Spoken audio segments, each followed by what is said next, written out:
সাল্লাল্লাহু আলাইহি সাল্লামের ভাষা নবীকে যেন শোনাচ্ছেন। নবীর জামানায় জিবরিলের মাধ্যম দিয়ে নবী যেন জানাইয়া দিলেন।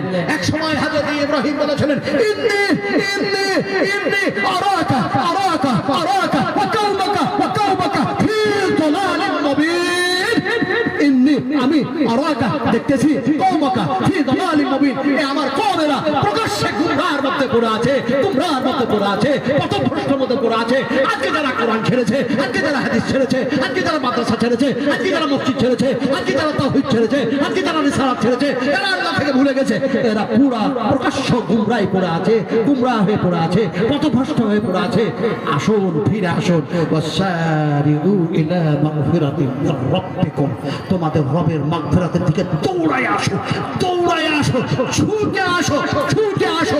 গভীর রাত্রে আল্লাহ আরশ থেকে নিচু আকাশে নেমে আসে, উদুনি আস্তাজিব লাকুম, উদুনি আস্তাজিব লাকুম। আমাকে ডাকো, তোমাদের ডাকে সাড়া দিব। আমার কাছে চাও, তোমাদের অভাব মোচন করে দিব। আমার কাছে ক্ষমা চাও, তোমাদের জিন্দেগির গুনাহ মাফ করে দেব। আমার ভাইরা কথা বলতে বলতে